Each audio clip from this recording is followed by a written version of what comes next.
리에는 2년 전 경찰에 신고를 하면서 히데토가 더 이상 자신을 괴롭히지 않을 것이라고 생각을 했고 사업 확장을 위해 옛 성씨로 SNS를 시작했는데 그때 리에의 SNS를 찾은 히데토가 리에의 결혼 사실을 알고 폭주하기 시작해요. 와, 이 정도를 안 봤으면 그냥 잊을 법도 한데.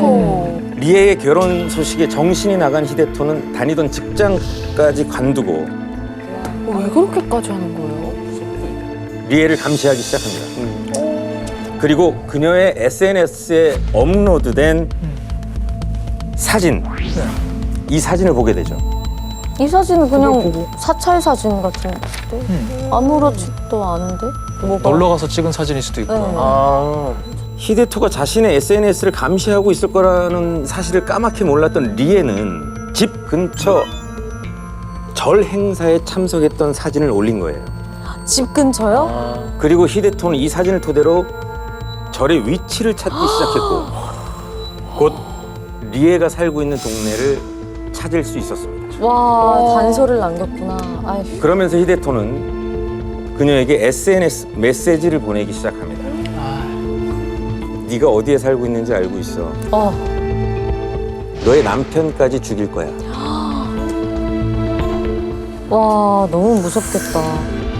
이 상황을 모두 지켜봤던 리에의 남편의 인터뷰를 여러분들 한번 보시죠. ずっとメールを送ったりとかして警察にお願いして注意してもらえれば向こうも普通の社会人だったので自分のやったことに改めて重大さに気づいて諦めてくれるかなって思ってたんですがまあさらにエスカレートして 더 심해졌구나. 남편도 힘들 것 같아요.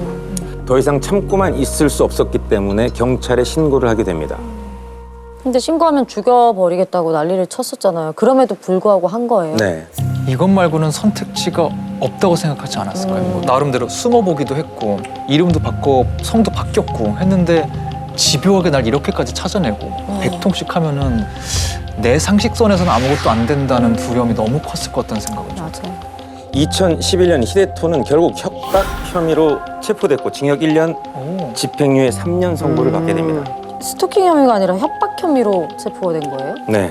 아, 스토킹으로 잡힌 게 아니구나. 혐의에 안 들어갔고. 그런데 경찰이 히데토를 체포하는 과정에서 큰 실수를 하고 말아요. 경찰이요? 어떤 실수예요? 경찰이 그의 앞에서 체포장을 읽었는데요. 네.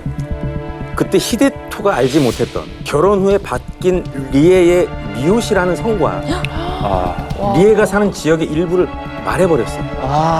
그 순간 체포되는 망했다. 순간 아, 그래서 내가 못 찾았구나. 어차피 집행유예 선고를 받는 즉시 자유의 몸이 되는 히데토가 그녀의 바뀐 성과, 집 주소까지 알아버렸기 때문에 신났겠네. ただ半年ぐらいしてからまたメールが来だしたんですけど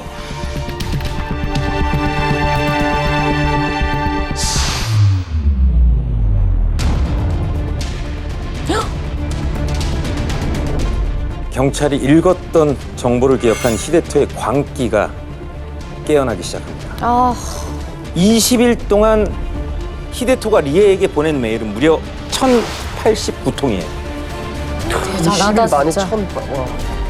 대충 계산해도 하루에 한 50통 넘게 보낸 와. 거고 그러려면은 30분에 하나씩 메일을 계속 쓰고 있었다는 거예요. 대략적으로 봐도. 계속 할 얘기가 있었나 보다. 일까지 그만두고. 자기 삶이 없네, 이 사람은 진짜. 이게 근데 오히려 집행유예 기간이기 때문에 더 형을 크게 받을 수 있을 기회인데. 그렇죠. 그래서 리에는 경찰서를 찾아가요. 네.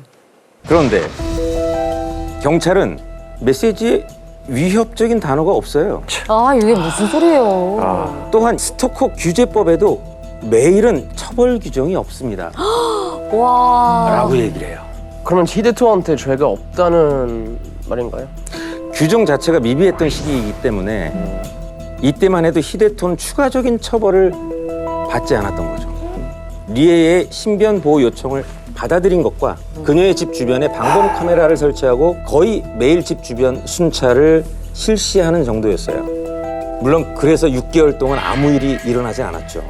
리에와 경찰 모두 이제는 히데토가 떠났을 거라고 생각을 했습니다.